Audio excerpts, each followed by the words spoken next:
Hey everyone, Chris here. Thanks for checking out the podcast.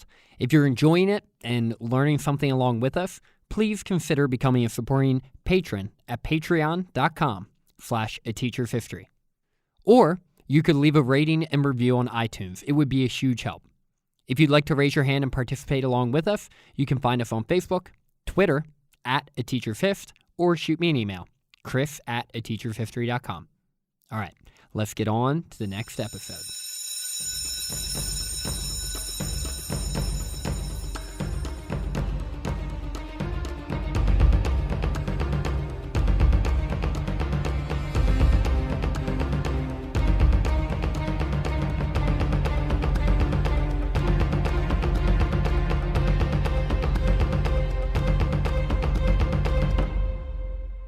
Hello, and welcome into A Teacher's History of the United States. Thanks so much for joining me again today. Did you know that James Madison had already created an entirely new government at the start of the Constitutional Convention, but he wanted a more outspoken and well-known Edmund Randolph, also from Virginia, to introduce it to the delegates? That the small states and the large states butted head time and time again over almost every single aspect of representation and the basic structure of this new government. And in the end, 3 of the men did not sign the Constitution over protest of certain inclusions or exclusions in the document. Did you know all of this? Maybe, maybe not. Get your notebooks out because today we will cover that and more in episode 77. The Constitutional Convention, Part 2. Hello, everyone. Welcome into episode 77, the second episode of the covering the Constitutional Convention. And we will actually have a third episode covering the Constitutional Convention next week. We will have an extra credit with a special guest host of, he's actually a host of another U.S. history podcast. I'm really excited to have him on, and we're going to sort of go behind the curtain a bit with a few various issues and personalities at the Constitutional Convention, which I think you'll really enjoy. And then we'll move on to ratification, the Bill of Rights, and Washington's presidency. My book recommendation for this week is The Summer of 1787, The Men Who Invented the Constitution by David Stewart. Really fantastic book, incredibly detailed, and gives you a peek, behind the scenes to everything that was going on during the Constitutional Convention, the time leading up to it. Really great. So if you're really into the Constitutional Convention and the makings of the government, I would check it out.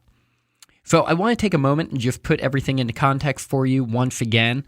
Last week we discussed the beginning of the Constitutional Convention, right? We took some time to introduce the most important members of the convention and briefly touched on most of them. We also covered a handful of important men who were not present at the convention and why they weren't there.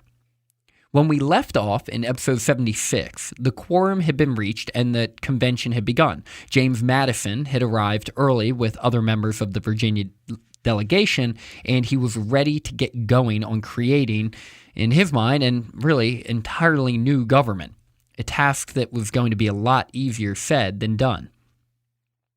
When the convention began, George Washington was elected, pretty obviously, as its chairman or president. Immediately, it was decided that the convention was going to be kept secret, and this was a great decision. Because while they weren't particularly worried about someone live tweeting the discussions to their tens of followers, they did want to make sure that everyone in the room could be totally forthright. In order to make something like this work, right, bringing delegates from around the country to amend the current government or, as we know, create an entirely new one, people needed to be able to speak freely and honestly without worrying about social or political repercussions back home. They needed to be able to be at least somewhat vulnerable within this private setting. Deals were going to have to be struck. Concessions were going to have to be made. To be able to do that somewhat anonymously really was the only way it was going to get done. The problem?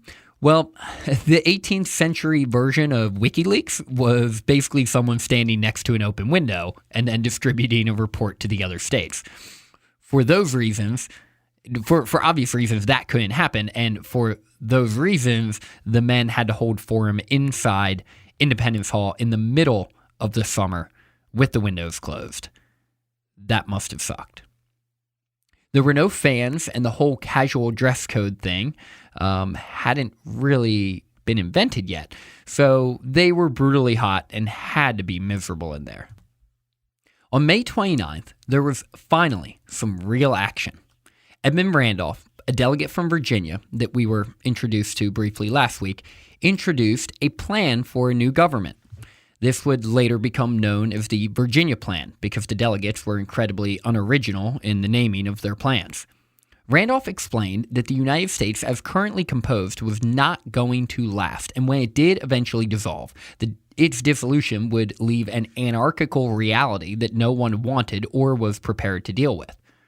The Virginia Plan, which was formally proposed by Randolph, really was the brainchild of James Madison. He was the architect behind this entire thing. And it said really the two following things. And by the way, it was 15 different parts to this plan, but we'll cover like the two major themes here. Number one, there needed to be a much stronger national government, and this government needed to be anchored by the legislative branch being head and shoulders stronger than any other. The first house of the legislative branch would be represented by population and popularly elected. The second house would then be chosen by members of the first house based on the nominations of the state legislatures. It then stated that this legislature would choose the executive and also more or less determine when a law violated the Constitution, a state law, that is. The second part is that the check on this legislature would be a unique one. It would be through the existence of a council of revision. So this is basically like what we have now in the presidency, except there would be a few people, and it could also be made up of a small number of judges too. They could then potentially veto legislative statutes. That is more or less the veto power that the president holds today.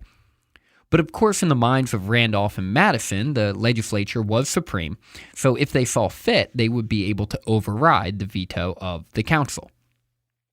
As you can see, the Virginia Plan would have been a radical change to the existing Articles of Confederation and would have made the legislature the supreme governing branch, like by a lot. And the funny thing is when the Virginia Plan was first proposed, they more or less said, oh, well, we're going to be revising the Articles of Confederation, and this is our plan for revision. And that was probably playing to what some people at the convention thought was going to be happening, the revising of the Articles. But, the more Randolph spoke, the more people realized, like, this is an entirely new government that this dude is proposing. This is not a revision.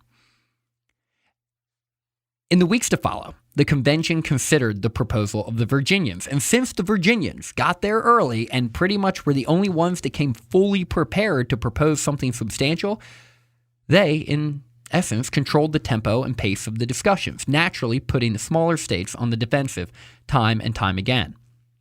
Also during this time, it became clear to everyone that rhetoric around amending the Articles was really a waste of time. This was an entirely new government that was proposed, one that would put supreme authority over the states in the hands of this newly proposed national government. And remember when I said the Virginia Plan would have its representation based on population? Well, that was Madison's plan, but it hadn't really been brought up yet. And assuming it would be, Delaware's representatives spoke up. They could see where this was going. They reminded everyone that they were forbidden to vote on any proposal that rid the idea of state equality and representation, like they had under the Articles of Confederation, where each state had one vote, no matter how big and no matter how many citizens it had. The Delaware delegation said if they did this, they would have to leave. And upon this threat, most delegates were probably thinking, oh no, not Delaware. What will we do without Delaware? But the bluff was on point. It worked. The convention decided they could delay that specific conversation while they hammered out the rest of the details. So they began to discuss other things, like how will the representatives be elected? What does the executive look like? It may surprise you that quite a few men like the idea of having more than one executive. But after some back and forth, it was James Wilson of Pennsylvania who stood up and explained to them that one executive doesn't mean that he will become king, right? That was the big fear. Like, if we pick one guy, he's going to become a king. And Wilson said, well, that's not really true. I mean, don't you guys have one single guy running your state government, a governor? And he said so clearly they weren't against the idea. And after some discussion, it became clear that more or less the people were just worried about that these, men in the convention were worried about the PR problem that they would have, the public perception of having one person being in charge of the executive after they just fought a war to break away from a king. So the states voted 7-3 to move forward with that one. Executive branch, one guy. And by the way, I say men and guy, and I mean all male pronouns, right? And that's because that's what it was at the time. Of course, today, women are heavily involved in our government and will probably become more involved in our government. And likely one day, maybe even soon, in the next decade or so, we'll have a female president. So keep in mind, I'm just talking about the times, the late 18th century. It was all men and it was all white men, unfortunately. So after these 2 weeks of deliberations where they've hammered out a bunch of these details, the resulting proposal was very similar to the original Virginia plan. The Council of Revision was done away with, and they settled on a representation corresponding with population and a single executive. And the representation corresponding to the population was a big sticking point. They hadn't totally gotten over that hump yet. The small states recognized how much their power and contribution to the federal government would be limited if they allowed the number of representatives to correspond with population. That's why on June 13th, when the new and improved Virginia plan had been more or less finalized, William Paterson of New Jersey, which is one of those small states, asked for a one-day recess so he and all his other small state cronies could come up with a real plan for government, not this big state foo-foo nonsense they had been debating the past couple weeks. And on June 15th, that's exactly what happened. 2 days later, William Paterson and his fellow New Jersey delegates, with the input from Maryland, New York, Connecticut, and Delaware, put forth the creatively named New Jersey Plan. This plan was very different than the Virginia Plan and looks a lot like the Articles of Confederation. The legislature, they said, would only have one house, not two. And unsurprisingly, the legislature would have all states equally represented, like the Articles of Confederation did. The Congress would then elect the executive, and there would be more than one man in the executive. This executive would then appoint a Supreme Court, which would have very limited authority. Although this plan was markedly different from the Virginia plan, it did empower the federal government to regulate commerce and collect taxes, and they were clear that they did believe that there needed to be some type of federal supremacy here, so it wasn't just a total rehash of the Articles of Confederation. Most notably, though, Paterson reasoned that his plan did not violate the trust of the public, whereas the Virginia plan, was so radically different than the Articles of Confederation that this is like we're bordering on revolution at this point, right? Our populace, our electorate, sent us here as their representatives to revise the Articles of Confederation, not to create an entirely new government. So as you can see, while I said sort of flippantly last episode that most men knew that they were there to create a new government, not all of them knew that. Over the next couple days, the two plans were compared, picked apart, and debated. The biggest issue many saw with the New Jersey plan was this idea of one legislature.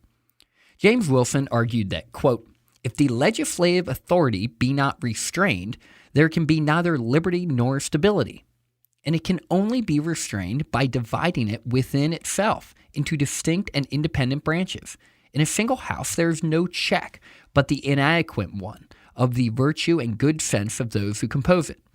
Basically, Wilson's saying that if you only have one house in the legislature, then you have to just trust the people in that house to always do what is right.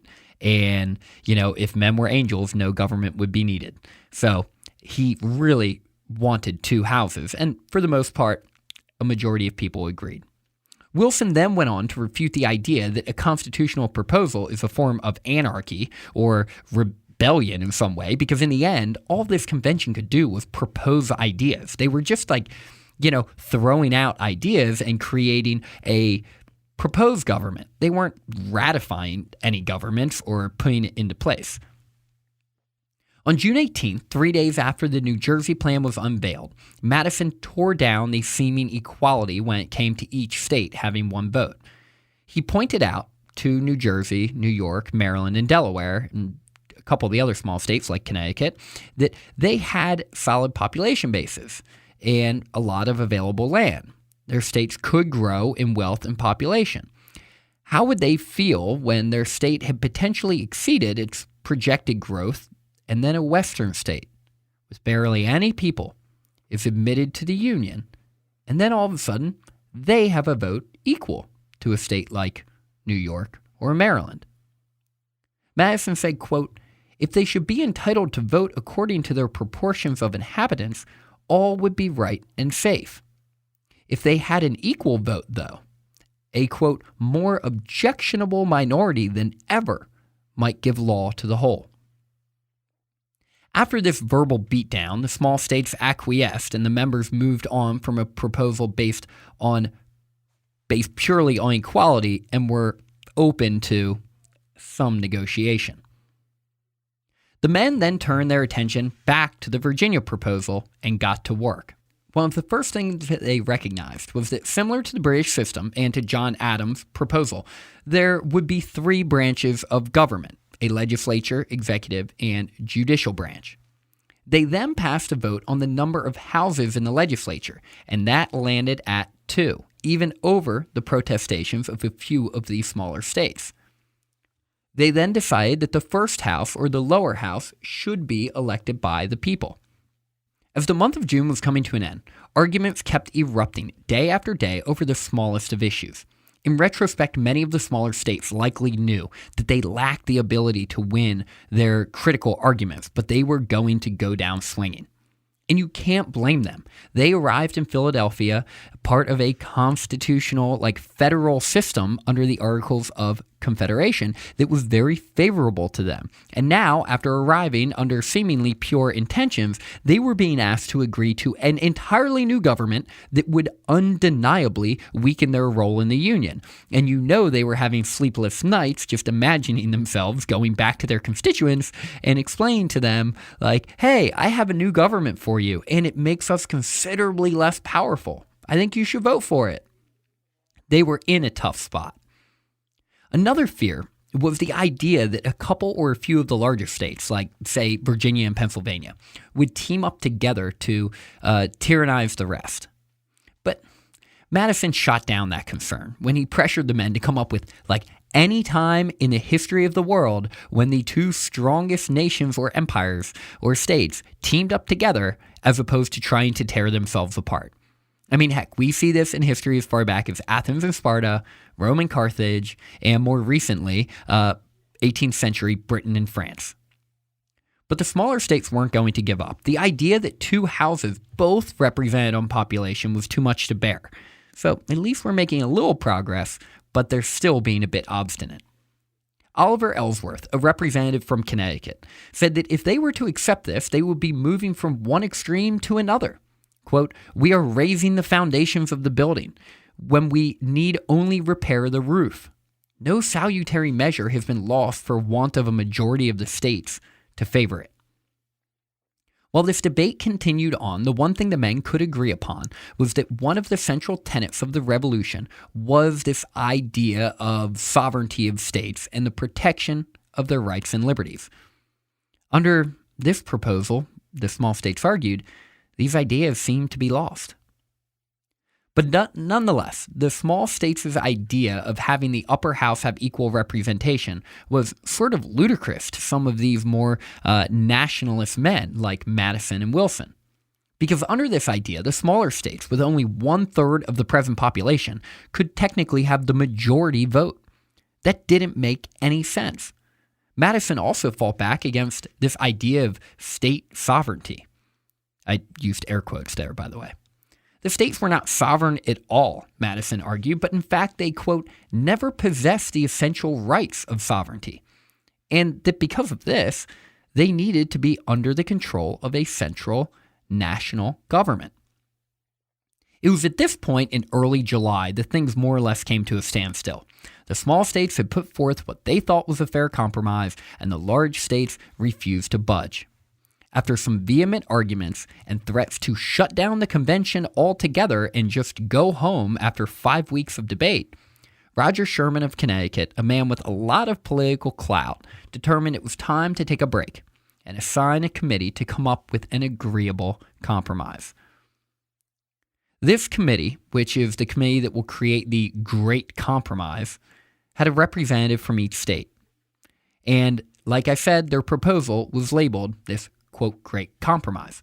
It said a few different things. Number one, there would be two houses in the legislature. The lower house would base its representation on population, and the upper house had an equal vote, hence our present-day House of Representatives and Senate. The lower house, since it directly represents the people, is where any money bill had to originate, which is still true today. They then said, and continuing a discussion point from earlier in the convention, they decided that it would count 3 freemen for every 5 slaves when it came to both taxation for the state and representation in Congress. This became known as the 3/5 Compromise, and something that I talk a bit more about in detail next week. Unsurprisingly, there were a lot of men who hated this compromise, with no one hating it more than James Madison. The idea in his mind that smaller states should have equal representation in any house, especially the upper house, was preposterous to him and would be the central issue moving forward for him personally. They broke up into more committees to make more small edits and continued to argue for another week and a half. A few men who were originally against the equal vote idea began to accept the reality that this compromise was far better than no compromise at all. On July 16th, the men held what ended up being a quasi-final vote, with the Great Compromise barely passing. A new government was created. Almost. Sort of. The men continued to debate, though. They agreed that the national legislature should be empowered to, quote, legislate in all cases for the general interest of the Union and also in those to which the states are separately incompetent, basically giving it legislative power over the states. These were some really broad powers that Madison was a bit uncomfortable with. And this agreement, while it was gaining momentum, lost steam soon. Next, they moved on to discussing the details of the president. Over the next couple weeks, the men debated all types of details. How he should be elected, the length of term, whether he could be reelected, if he should be subject to impeachment, and if he would have veto power. As they moved into the third week of July, Madison's idea of a national legislature vetoing state laws was dismissed. They also decided that the judiciary should be chosen by the upper house, and that there should be an opportunity to amend this Constitution when necessary. But as late July came to a close, conversations kept circling back to the hot-button topic, the details of the executive branch. But alas, by July 26th, it seemed like the convention was not going to be able to solve these myriad issues in a committee of the whole. That means like basically everyone debating. So they decided to create a smaller committee called the Committee of Detail. This is the committee that is going to hammer out the final details of this government.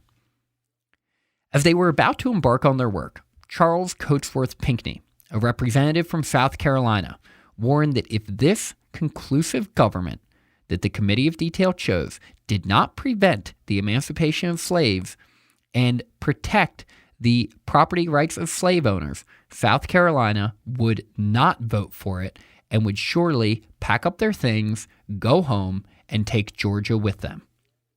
This was not a bluff. This would happen. Throughout the summer, these South Carolinians and Georgians have been vehemently and passionately arguing against any infringement upon their right and ability to own slaves, profit off their labor, and import new slaves from Africa. And this was Pinckney's way of taking one final stand and sending a shot across the bow that they were serious about this issue and that they really would walk out. The convention listened to Pinckney, and to assuage his concerns, they chose fellow South Carolinian John Rutledge to head up the group. He was joined by James Wilson, Edmund Randolph, Nathaniel Gorham, and Oliver Ellsworth. When the committee reported back on August 6th, it was clear that they relied quite a bit on the Virginia plan and this great compromise. They once again rephrased the power of the legislature. Instead of having the power over all general interest of the Union and the states, they wrote that Congress would make, quote, all laws that shall be necessary and proper for carrying into execution. They then continued to pick apart the various recommendations from the committee, agreeing to some and changing a lot more, and by the end of August, they seemed to be making quite a bit of progress. And then came the most awkward and uncomfortable topic the men would consider, one that had been hanging like a dark cloud over the convention this entire time: the slave trade. As I mentioned earlier, the compromise over taxation and representation of the slaves in the South, and in some of the northern states, because technically 12 of the 13 states have slaves, have more or less been settled. Even against the protestations of the South, the 3/5 compromise stated that for both representational and taxation purposes, 5 slaves would be counted as 3. As awful as it likely felt to negotiate this topic, it seemed to be the only one that everyone could swallow. But what about the slave trade? The Committee of Detail had recommended that Congress prohibit the importation of slaves. And on a side note, the committee didn't use the term slave, and the word slave is nowhere in the Constitution, but instead they referred to them as persons. But everyone knew exactly what that meant. And this is important that they outlaw the slave trade, because while slavery is abhorrent and was abhorrent then, it wasn't as clear to everyone there how bad slavery was. But no one really argued that the importation of free people from a foreign land and enslaving them really was a morally okay thing to do. Everyone, for the most part, pretty much agreed that the slave trade is way worse, like significantly worse than slavery itself. So, and for the most part, they had consensus on this one. But you can see by not actually using the term slave, and just in this semantic swap alone, you can imagine how uncomfortable this topic must have been. You have men in the room who wanted to end slavery, like passionately, others who wanted to do it gradually. You had men like Madison who recognized it as a wrong and wanted it ended, but not at the expense of the Union. And then there were other representatives from the South whose insecurities, threat to personal power and wealth, and social standing were all simultaneously being threatened at the whisper of such an idea of ending the slave trade, which in their mind was the beginning of the end to slavery. And while the discussions continued, most men were in mood to compromise. The convention was almost over. They had been here for a couple months now, and they wanted to wrap this thing up. But slavery was truly the elephant in the room, and men like Pinckney, Rufus King, and John Dickinson publicly communicated their rage and disgust for considering limiting these inherent property rights of their fellow Americans, or in Dickinson's case, the fact that they were considering compromising over this. On the other hand, George Mason hit back against Pinckney, stating that the slave trade, quote, brings the judgment of heaven on a country. As nations cannot be rewarded or punished in the next world, they must be in this. By an inevitable chain of causes and effects, providence punishes national sins by national calamities. Basically, George Mason is saying if we compromise on this and allow this to continue, very bad things will happen to the United States of America. The irony in all this, Mason was from Virginia, and he owned slaves. But Virginia also had a ton of slaves, so ending the slave trade could be pretty profitable to him. I don't want to insert exactly what his motivations were or may have been, but it's at least worth considering. And to be fair, Pinckney did call him out for this, questioning whether he was being motivated by his conscience or potential economic gain, right? Principle or purse. In the end, they agreed to end the slave trade in 1808, 20 years into the future. And as a spoiler alert, this provision wasn't really enforced when this time came. But not everyone was okay with this. Gouverneur Morris, the loud, affable, and likable delegate from Virginia, wanted to allow the slave trade only in Georgia, North Carolina, and South Carolina. He wanted to actually list that, right, in the Constitution, because he wanted to be sure to everyone that this was not being created for Virginia's benefit. So don't lump us in with them. The irony of this situation was not lost on the convention, right? I mean, the fact that you had a bunch of guys who had just participated and or supported a war for liberty and freedom, allowing the literal importation of free human beings for another generation and doing nothing about the existence of slavery itself was so obvious and uncomfortable to all of them. But Madison maybe said it best when he stated that, quote, "Great as the evil is, dismemberment of the Union would be worse." After clearing this hurdle, the Committee of Detail got back to work and put the finishing touches on this incredible new government. They recommended the following.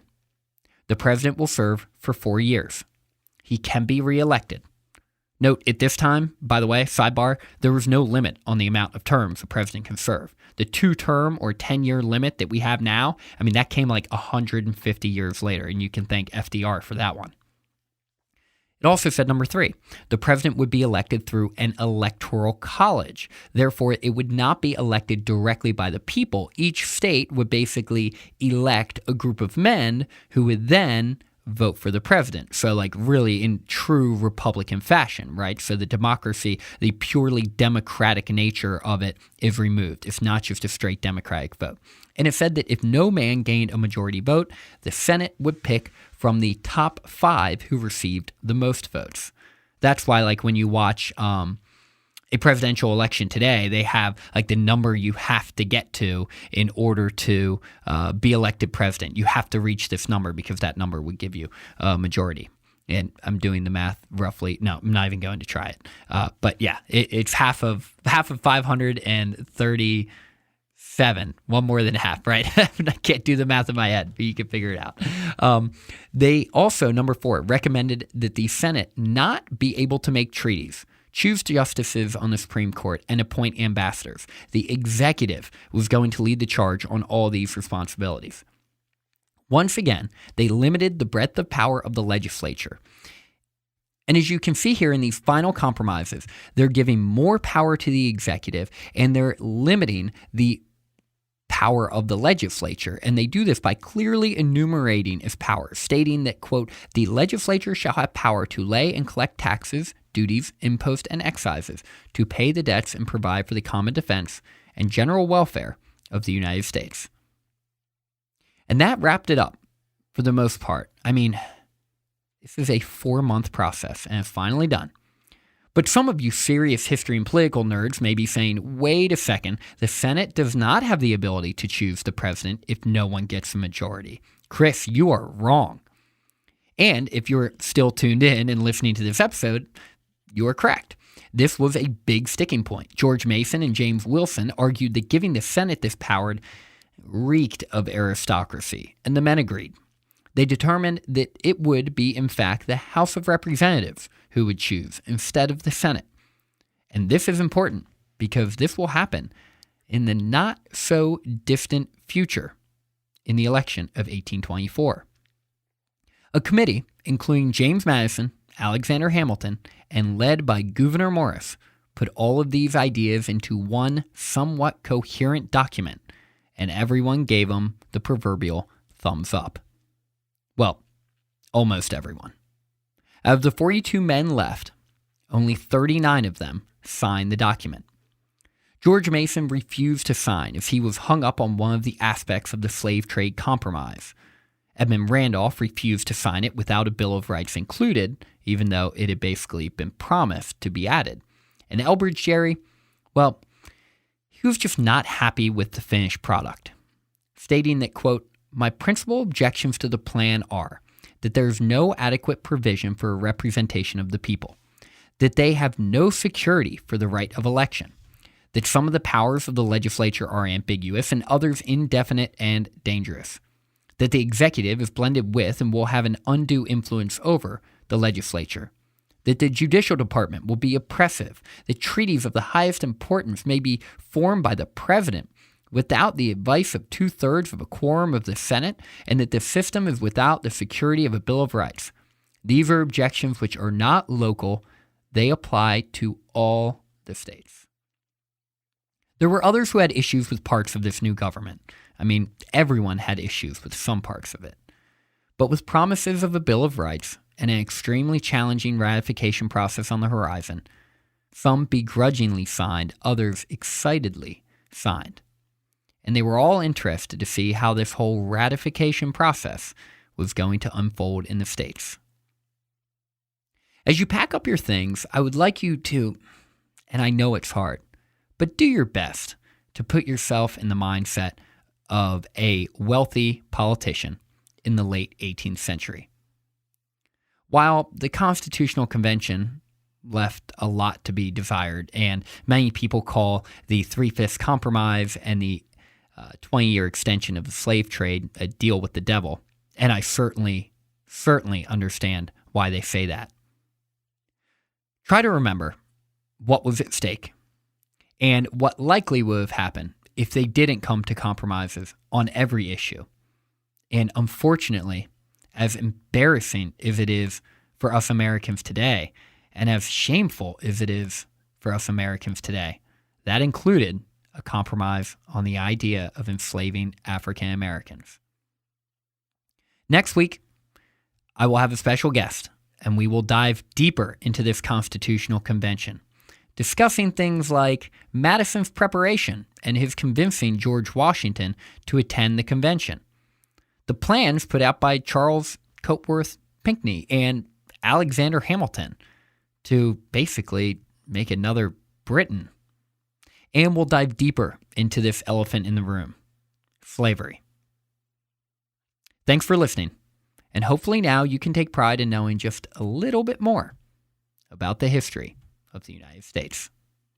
Class dismissed.